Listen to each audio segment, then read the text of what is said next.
आज की इस वीडियो में हम लोग बात करने वाले हैं बिहार बोर्ड द्वारा चलाया जाने वाला सुपर 50 प्रोग्राम क्या है और इसमें आप इसका एग्ज़ाम दिए बिना अगर आप एग्ज़ाम नहीं निकाल पाते हैं तो मैट्रिक के नंबर की मदद से कैसे आप इसमें शामिल हो सकते हैं।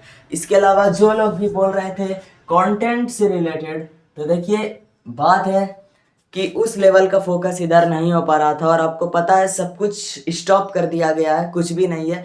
जब से टीजीएस मॉक टेस्ट का ये स्टार्ट हुआ है तो उधर बहुत ज़्यादा उसी पे फोकस था, तो लगभग उस कंप्लीट हो चुका और आपको पता ही है कि अब 31 अक्टूबर आने वाला है, तो ठीक है आप लोग क्वेश्चन पेपर के लिए भी रेडी रह सकते हैं। इसी व्हाट्सएप चैनल का लिंक आपको मिलेगा यूट्यूब चैनल के होम में जो लिंक रहता है वहाँ से, ठीक है।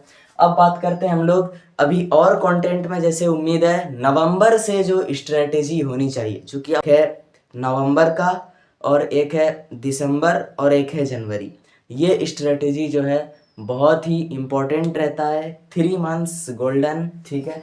तो इसको हम लोग जो है स्ट्रेटेजी उम्मीद है अगली वीडियो में नवंबर वाली जानेंगे। आज बात करते हैं बीएसईबी सुपर 50 के ऊपर। तो देखिए बिहार बोर्ड क्या कहता है कि यदि आप 10th के बाद, जैसे आप अभी तो 10th के बाद 11th में आए, उसमें साइंस स्ट्रीम लेते हैं और साइंस स्ट्रीम में आप 2 कैटेगरी में बढ़ते हैं। या तो आपका एम होता है जेई यानी इंजीनियरिंग फील्ड, और या किसी का एम अगर है मेडिकल फील्ड यानी कि नीट। 2 कैटेगरी, इंजीनियरिंग और मेडिकल, इंजीनियरिंग और मेडिकल।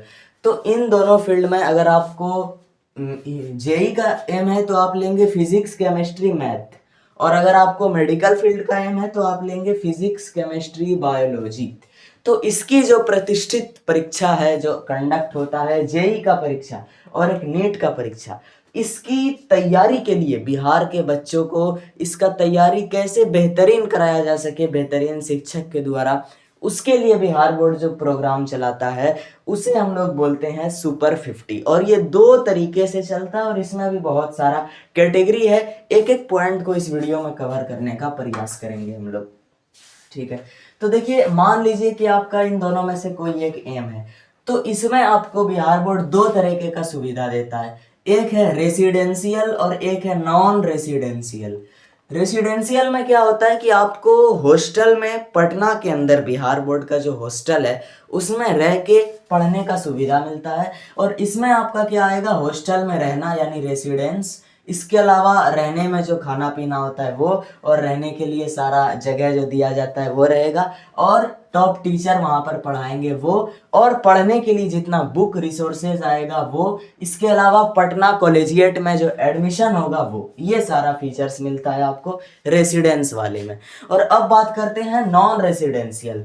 नॉन रेसिडेंशियल होता है आपके कोचिंग टाइप का, यानी कि इसमें आपको रहने खाने का सुविधा नहीं दिया जाएगा, लेकिन इसमें आपको पढ़ने के लिए जो है पर मंथ स्कॉलरशिप मिलता है। पर मंथ आपका स्कॉलरशिप 1000 के आसपास मिलता है। और इसमें आपको अपने प्रमंडल में जो बिहार बोर्ड का कार्यालय है वहां पर एक स्मार्ट कोचिंग बनाया जाता है, वहां जाके पढ़ना है, और पढ़ने के लिए अगेन सारा रिसोर्सेज बुक मटेरियल सब फ्री ऑफ कॉस्ट मिलता है। और एडमिशन भी वही प्रमंडल के बीएसईबी कार्यालय में जो स्कूल होता है उसमें हो सकता है। अगली बात, ये कहाँ होता है, ये प्रमंडल स्तर पे होगा, यानी पूरे बिहार के 38 जिले को अगर हम लोग देखें तो 38 जिले में सबको अगर मिला दें तो पूरे राज्य भर में 9 प्रमंडल है संभवतः। यस, तो ये 9 प्रमंडल में जैसे कि बांका हो गया, भागलपुर हो गया, और आसपास का जो जिला है मुंगेर, इन सब का लगभग एक ही प्रमंडल आता है, भागलपुर प्रमंडल। तो इसी तरीके से जो प्रमंडल वाइज बढ़ता है तो आपका प्रमंडल क्या है आपको पता होना चाहिए, और उसी प्रमंडल कार्यालय में आपका आगे का वो नॉन रेसिडेंशियल का प्रक्रिया होगा, ठीक है। अब बात करते हैं हम किस चीज़ की।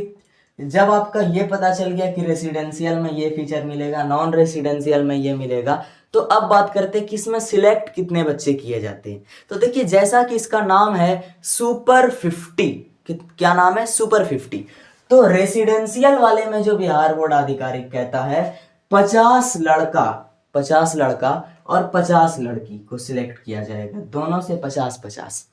और नॉन रेसिडेंशियल यानी परमंडल स्तर पर जो है आपका सीट वो है प्रत्येक प्रमंडल से 50 लड़का और 50 लड़की, प्रत्येक प्रमंडल से 50 लड़का 50 लड़की। लेकिन रुक जाइए, जो नियम है वो ग्राउंड रियलिटी नहीं होता है, और बस ये नियम है कि 50 लड़का 50 लड़की। लेकिन आप कभी कट ऑफ वाला वो रिजल्ट का लिस्ट देखिएगा तो इतना ही हाई, मतलब इतना ज़्यादा जो कट ऑफ का लेवल है वो इतना टफ है कि एक एक प्रमंडल से मुश्किल से 2-3 और मैक्सिमम 4-5 इतना सा बच्चा सिलेक्ट होता है, लड़का लड़की मिला के।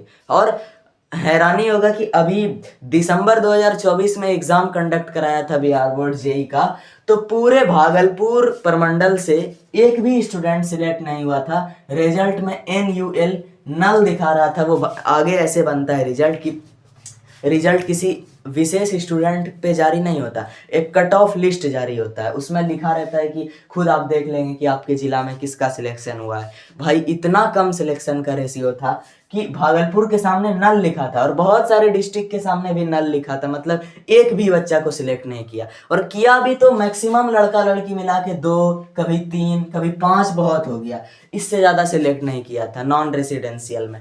और रेसिडेंशियल में क्या होता है कि ये इतना का कोटा है, लेकिन जो टॉपर लिस्ट में मेधावी छात्र मैट्रिक परीक्षा के होते हैं उनको भी जगह दे दिया जाता है, तो इसमें थोड़ा बढ़ जाता है। अब हम बात करते हैं कि मैट्रिक में कितना नंबर पर आपका ये डिसाइड होगा, रेसिडेंशियल और नॉन रेसिडेंशियल।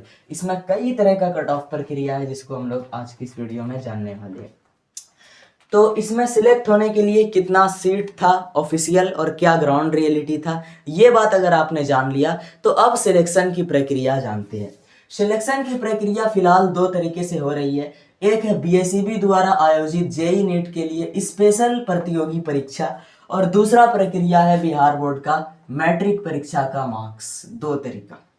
ये जो परीक्षा स्पेशल होता है इसका डेट कभी भी निकल सकता है, ठीक है, दिसंबर में भी, मार्च अप्रैल में भी। और इसमें कुछ फीस फॉर्म भरना होता है, उसके बाद आपका एग्ज़ाम का सेंटर पड़ेगा आपके प्रमंडल में, और वहाँ क्या होगा कि आपको क्वेश्चन पेपर आएगा कैसा, सिर्फ और सिर्फ ऑब्जेक्टिव, केवल ऑब्जेक्टिव रहता है, MCQ। और इस एग्जाम का सिलेबस क्या होता है, तो इसमें आपके सब्जेक्ट के हिसाब से 11th के, यानी कि अगर आपका जेई का एम है तो जेई के एम के लिए फिजिक्स केमिस्ट्री मैथ, और जिसका मेडिकल नीट का एम है उसके लिए फिजिक्स केमिस्ट्री बायो, ये 3 सब्जेक्ट रहेगा। लेकिन दोनों ही कैटेगरी में एक एक सब्जेक्ट एक्स्ट्रा रहता है, वो है रीजनिंग का सब्जेक्ट, ठीक है, रीजनिंग तो रहेगा ही कॉम्पिटिटिव में, तो ये सब्जेक्ट आपका रहता है। और क्वेश्चन का स्तर की बात करें तो बहुत टफ बोल सकते हैं हम लोग, नॉर्मल भी नहीं, हार्ड भी नहीं, टफ भी नहीं, टफ से भी अबव रहता है, काफ़ी हार्ड लेवल रहता है। यानी कि मैट्रिक के सिलेबस को भाई इस तरीके से डिकोड करता है, कैसा कैसा एक्सपर्ट लोग क्वेश्चन सेट करता है कि बेहिसाब इसके टफनेस का लेवल बहुत है। और आपको इसका ऑरा पता है क्या है कि इसका क्वेश्चन पेपर BSEB आउट ही नहीं होने देता है। जितने बच्चे को क्वेश्चन पेपर एग्जाम में देगा, सेंटर से बाहर निकलने से पहले सबका पेपर छीन के रख लेता है वापस, और किसी कीमत आपको खोजते खोजते आप बहुत परेशान हो जाइएगा। बहुत रेयर है कि किसी तरीके से पता चल जाए कि अच्छा पिछले साल जो एग्जाम हुआ था उसका पेपर ये था, लेकिन पेपर बाहर आने ही नहीं देता है।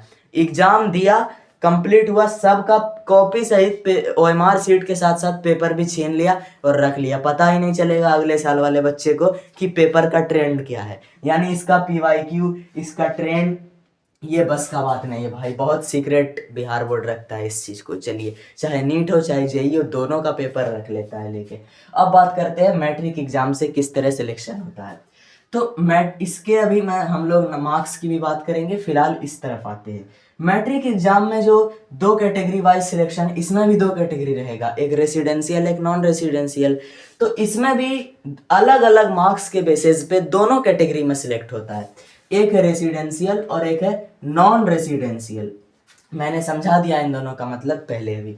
तो सबसे पहले इन दोनों ही कैटेगरी में आने के लिए जो सम्मिलित रूप से शर्त है वो ये है कि आपका मैथ में और साइंस में 80 नंबर होना चाहिए न्यूनतम रेसिडेंशियल के लिए, और नॉन रेसिडेंशियल के लिए 70 नंबर न्यूनतम होना चाहिए। ये शर्त है सबसे पहला शर्त मैथ और साइंस में।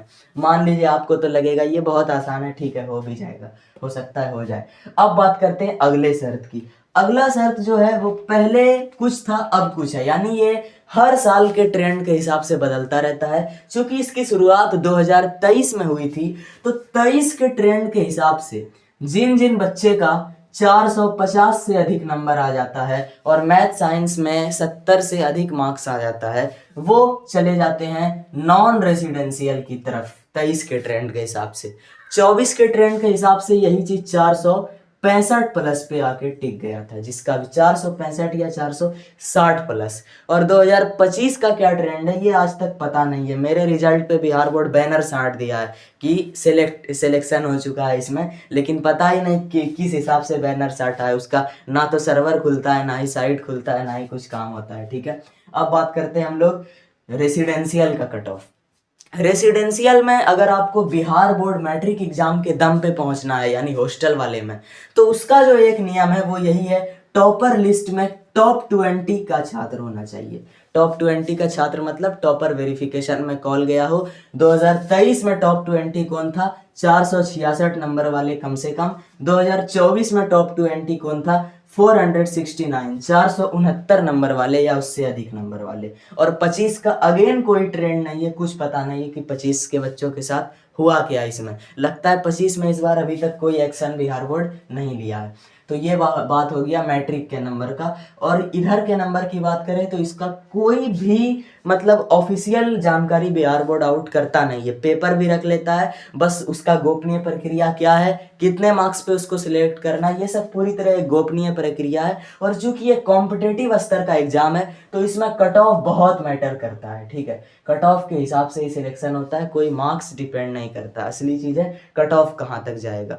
और इसके अलावा और भी क्या गोपनीयता है जो कि इतना कम सिलेक्शन इसमें होता है, यानी कि 100 बच्चा अगर परीक्षा में सम्मिलित होगा एक प्रमंडल में, तो सब लोग तो टेंशन फ्री रहेगा कि 50 लड़का 50 लड़की का कोटा है, हो ये जाएंगे सिलेक्ट। लेकिन पता चलेगा कि 100 में से मुश्किल से 2, 3, 4, 5 बच्चा को सिलेक्ट किया, इतनी बुरी तरह छांट देता है। तो इसका लेवल थोड़ा अलग है। बाकी मैंने दोनों स्तर पे बता दिया कि ये रेसिडेंशियल क्या है, नॉन रेसिडेंशियल क्या है, दोनों में क्या क्या सुविधा मिलता है, बिहार बोर्ड की सुपर 50 योजना क्या है, कितने बच्चे को सिलेक्ट करने का लक्ष्य है, मैट्रिक से कैसे डिसाइड होता है और इस एग्जाम से कैसे डिसाइड होता है। आई होप आपका इस टॉपिक पे सारा डाउट क्लियर हो गया होगा और उम्मीद है कंटेंट फिर से अच्छा आए। तो एक बार मोटिवेट कर दीजिएगा कमेंट में। धन्यवाद।